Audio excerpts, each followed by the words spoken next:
Well, the Tennessee Titans lost this week, but honestly, I am not too upset about it. I mean, I felt like that the young guys played pretty good, and just overall, it was a good competitive loss and something that we were expecting to see earlier on in the season. What's good, y'all? Welcome back to the Titans Rundown. I am your host, Mikey McCamey, and in today's episode, we are going to be recapping week 17 for this Tennessee Titans football team. It was a rough loss, sure, and I wanted this team to win, obviously. I mean, this is the best part of tanking is that you can be okay with your team losing, but you can also be happy whenever they win because it's a culture win, right? Like, whenever they lose, you're like, I don't like it, but the draft position goes up. And whenever they win, you can be like, hey, again, I don't like it as much because of the draft position, but it's a good culture win. And hey, watching a win as a fan is always fun, right? So again, I was really happy to watch this game. It's the most interested I have been in a Titans game from start to finish since maybe the Browns game. And even then with the Browns game, I had no excitement going into that because I was thinking Shadir's about a win and it's going to be the only thing that people can talk about. And yeah, sure, it still ended up being the only thing that people could talk about. But it was still a Titans win. And I enjoyed watching that football game. I just didn't enjoy the process up to it. A similar thing goes here. I did not enjoy, or similar, different thing goes here. I actually enjoyed the build up to this game, and I actually enjoyed watching it. I was at the stadium for this. They had the mascot versus Pee Wee game on that day. So, both of those things combined, man, it was a fun experience, dude. It's the most fun I've had in Nissan in a hot minute. But anyway, let's get into today's episode, starting out with Cam Ward's performance. He was 21 of 40 for 250 yards with 2 touchdowns. 1 turnover, but no picks. He had that strip sack, which again, we don't really need to blame that on Cam. More so just because whenever you look at it, you think like, oh yeah, he should have, been able to process that better or feel the guy coming in from the left. But the truth is that he had no time in there. Like, there were some people that were trying to convince you that he had all the time in the world or whatever. The truth is, though, Cam did not have any time to process anything, and he was trying to escape, but then Chase Young just kind of came out of nowhere because the offensive tackles weren't blocking. And I will defend Dan Moore on that because I felt like that he let up that pressure because Latham wasn't doing his job on the right side. Anyway, so this was probably the most up and down game I think I have seen from Cam Ward overall this year. I feel like that he could have been a little bit better in this game, but he still had some very solid moments, along with some really bad moments. Like, he would be like all the way up here with a Mason Kinsey dime or a dime down the field to Chimere DK, or even some of the other throws that he made, right? Like, you would be really excited to watch those, but then you would go way down here with almost interception down the sideline that went directly into Alontae Taylor's hands, but he dropped it, so it wasn't an interception. And like a play whenever he is scrambling out to the right and throws it off of Kevin Zeitler's helmet. Right? Like, it's not like this game was perfect. It was very up and down, very inconsistent. Honestly, this feels like the most B- game I think I've ever seen. And it gave me confidence in the future, though, because of those really nice flashes. And I felt like that those really nice flashes somewhat overweighed the bad moments by Cam Ward. So I don't know. I thought that it was nice. It gave me confidence for the future. And even with the ups and the downs, I was still excited to watch this game. So that is why I give it a B-. Okay, now we get into the positives and negatives. Starting out with the positives because we lost this week. First one is the first half offensive line. These guys were moving people in the first half. Like, this, outside of the strip sack, which wasn't great by either tackle, honestly, even though I felt like even though I feel like Dan Moore is getting a little bit too much crap for it, still, it wasn't the best thing. But the first half offensive line outside of that was nearly flawless. Like, Cam was able to sit back there all day, being able to process everything. And honestly, usually every week it's that one of the offensive line lets Cam Ward and the receivers down, doesn't give them time to get open, and then doesn't give Cam time to process anything. But this week, I felt like the offensive line was actually let down by all the other outside factors. I felt like that there were some times where Cam Ward held onto the ball for too long, But I also felt like that there were some times when the receivers just weren't getting open, and that's why the ball was in his hands for so long. So again, it's like there's no win here, right? For this offensive line in the second half. But the first half, it was rock solid. Whenever the receivers were finding their separation, they were, again, really solid. And heck, even in the second half, I felt like they did an okay job. It's just that, the game plan had to shift because of other outside factors, which we will get to later on in this episode. But like, if you know what the outside factors were. But like, because of those, like the game plan had to shift to pass, pass, pass, pass, pass. And then that led to the offensive line. Obviously you're going to let up after 40 pass attempts. And heck, even Cam let up a little bit, right? So again, that first half offensive line was really solid. That second half offensive line wasn't as good, but I don't know if I can really blame it on them. So overall, pretty solid performance by the Oaks. The next thing that I wanted to mention was Joey Slye. Okay, look, this feels like a cop-out. I completely understand that, especially whenever there are a lot of other really good performances from this day. I mean, Cedric Gray continued to be Cedric Gray. Let me think of something else. The receivers, like, even though I just gave crap to the receivers earlier, Chimere Dike broke the record for all-purpose receiving yards, which was really nice to see. He broke Tim Brown's record, which is, something interesting. I mean, I thought that was a typo at first because I was thinking Jim Brown, but no, it's Tim Brown, that slot receiver, right? That played at Notre Dame and won the Heisman. So again, like, I don't know what it is, man. Like, I just felt like I needed to put Joey Slye on here over those two because of that second half. But again, Joey Slye was 4-4 on field goals. His longest was a 58-yard field goal.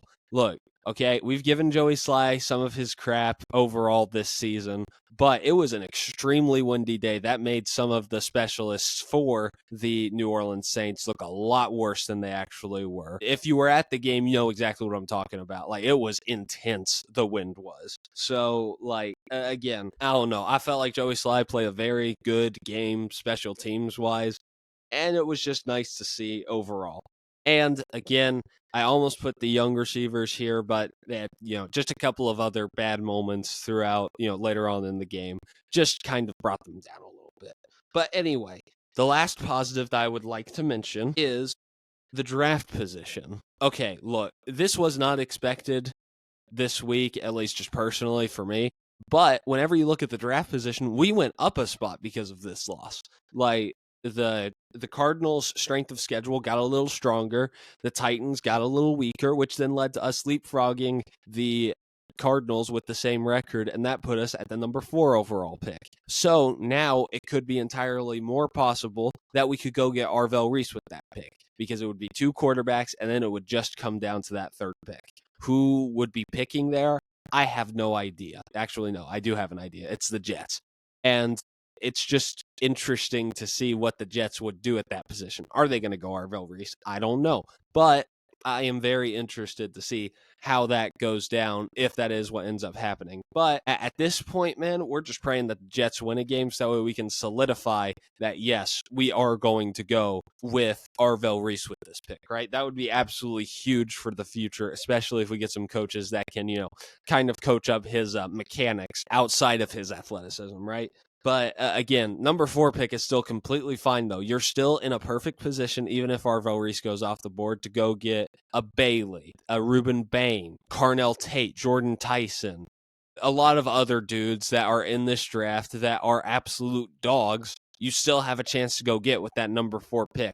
And honestly, if you are to go Bailey or heck, even Bain at this point, actually, if you're to go with any of those 4, I think that you can trade down and potentially still go get those guys. So personally, if it were up to me, I would take that pick. And if Arvell Reese drops, you take him immediately. If he doesn't, trade down, try and get some picks for the future, and then go get like Bailey or something like that, right? So again, overall, I felt like the draft position was really solid, and I really hope that Arvell Reese does drop, but if he doesn't, it's okay. We still got a lot of other good players on the board. But anyway, now we got to get into the sad part of this, the negatives. What was bad in this game? Let's get the elephant out of the room. The secondary was disastrous in this game. Like, dude. Now, to be fair, all right, most of these dudes probably were Uber drivers at some point, right? Mr. Hall himself, like, look, Okay, I'm not going to hate him as much because he plays hard, he plays aggressive, right? And that's something that I like. But that is better for a depth player that you bring in every now and again to go after, to do like a blitz or something, like a corner blitz of some sorts, to go get pressure on the quarterback. That's what you use that player more for than a permanent starting cornerback. And it was very obviously shown in that game. Now, to be fair to him, he redeemed himself later on whenever he had that strip in the end zone, like the 2-yard line, that led to the Titans getting the ball back, an absolutely clutch play that should have meant more in the game, honestly. But still, like, I just really felt like the secondary was terrible. Darrell Baker was not good in this game. Not Keeman Hall. Why on earth did I say that? I combined two names. Kyer Elam was getting burnt. Micah Robinson was out there. I can't remember exactly how he did, but the fact that he was out there in the first place is not the best look. I mean, he was an undrafted free agent rookie. Like, that's not amazing, to say the least, right? So, again, the secondary just played one of the worst games of the year. Kendall Brooks was not good in this game. Again, another aggressive player that got burnt in coverage. And honestly, watching this game just made me really wish that we had a better receiver core, because here's the thing, right? Saints fans will tell you about how terrible their situation is with like their running backs and their receivers and all of that stuff. And I just look at that and I think, try what we have had all season. You have your franchise left tackle. You have your franchise quarterback. You have a good running back that you try and tell us is terrible, but is actually pretty okay. You have an incredible receiver from Ohio State. And again, just overall, you have a significantly better roster than the Titans could wish for. And you have a great head coach that looks like he's on the way up in Kellen Moore. You have all of the pieces that you need. You just need to add on a couple. You have all of the biggest pieces that you need. You just need to add an edge rusher and maybe shore up that offensive line a little bit. And then you're back, right? Don't come at me with that bullcrap as Saints fans. The truth is that we don't really have that great of a roster. Sorry about the side ramp, but I just wanted to put that out there. Again, the secondary was really bad. Chris Olave took advantage. I really hope that Cam Ward gets his receiver core so that way he can throw to receivers that open. Not taking away credit from Tyler Shook, though. He played a great game, and I'm not going to tell you that he played some absolutely, that he was completely carried by everybody else, right? That's just not what I'm going to do. But anyway, secondary, terrible. All right, next thing. Speaking of receivers, receiver separation. And again, my gosh, watching Chris Olave and heck, even some of the other receivers on that roster get like 5 feet of separation on some of their routes. Man, it really made me pine for the day that the Titans get a good schematic person and the day that they end up just, getting some receivers that can actually get open by themselves, right? I was yearning for that watching this game, especially in the second half. Like, there were so many times where Cam Ward was sitting in the pocket. I had people behind me saying, throw the ball, Cam. But then every time that I would look downfield, it would be like everybody was blanketed. He had nowhere to throw it. He had to throw it away. That is part of the responsibility of why he was 21 of 40 on the day instead of maybe 23 of 35, right?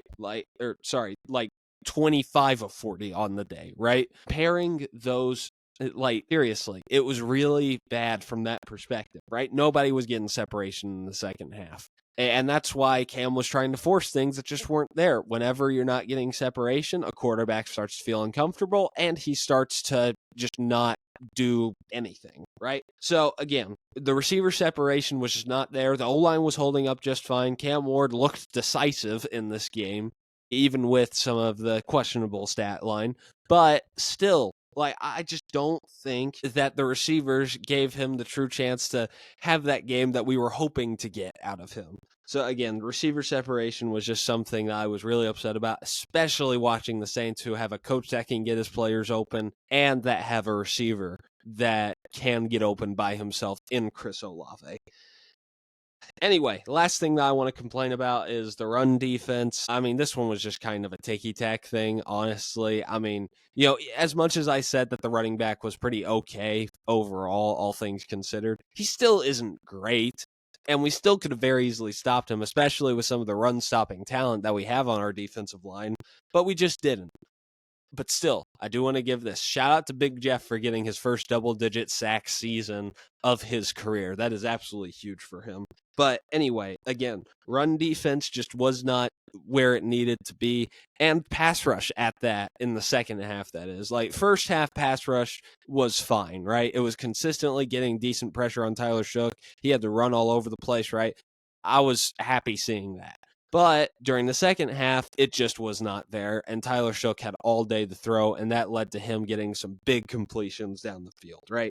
So again, run defense and at that pass rush just was not really that great. Okay, that's it for the positives and negatives. Now we go on to next week where we play at Duval. We play against the Jacksonville Jaguars in Jacksonville in a game where they are competing for the division and the number 1 seed in the AFC. They're competing for the division. I mean, that's really it. They're competing for the AFC South with the Houston Texans. Yeah, no, I'm not expecting this to be a win in the slightest, because here's the thing, right? If they had already had the division on locks, I would be saying, yeah, sure, we are going to lose this game, right? Like, we could win this game, right?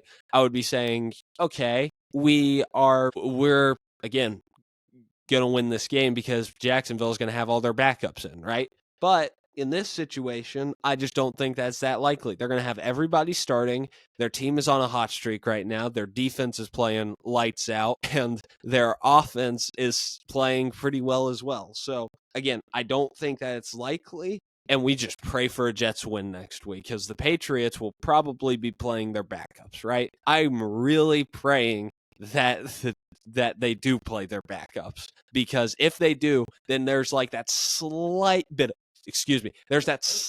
of hope, just a little bit, where you look at it and be like, okay, maybe, just maybe, the Jets could win this football game. I don't think they will, but I am going to continue praying for it so we can jump up to that number 3 pick. We can leapfrog the Jets, and then we can be like, let's go get Arvell Reese, right? That is what I am hoping for. The top 2 is set. It's going to be one of the Raiders or the Giants picking first overall, right? But it's still not set in stone for us where we're going to be, and it's not set in stone for the Jets. So if Aaron Glenn can get his 4th win, he potentially saves his job in that situation, and the Titans leapfrog the Jets, we get the 3rd overall pick, and we select Arvell Reese. That is the alternate reality that I am hoping for, but we got to control what we can, and, well, I'm not expecting the Titans to win this game. I got the final score being 21-35. I don't know why I said 35, so weird. 21-35 in the Jags' favor. I think that the offense shows a little bit of life, but I do not think the defense stops a nosebleed in this game. Okay, that's it for today's episode. Real quick, though, before the episode wraps up, I just want to say to everybody, thank you for the support that you have shown on my head coaching profile articles. Like, I don't know what it is. I just continue to consistently see more and more love for those. People are coming out in drives to go look at them, and people are just interested in general. Especially, I want to thank you for your talk on the Robert Saleh and the Matt Nagy articles. I really appreciated that. But again, if you do want to see those, though, I will have my account on Music City Miracles linked in the description. You can go check out my articles on a lot of other people. This week, the Anthony Campanile article should drop, and I hope that y'all read that one because, not to spoil anything, but and let's just say I'm very intrigued by Anthony Campanile. So anyway, that's it for me. I have Instagram and Twitter as well under the Titans Rundown if you want to go check those out. Anybody listening over podcasting, I have YouTube if you want to see some of the other stuff that I do with short form content. That's going to be really railing up during the off season whenever there's not that much for me to do or to cover as a Titans fan, and I give immediate reactions to signings, draft picks, all of that stuff. So I hope they all can check it out. But anyway, that's going to do it all for me. This has been a rundown of your Tennessee Titans. I love y'all, and tighten up.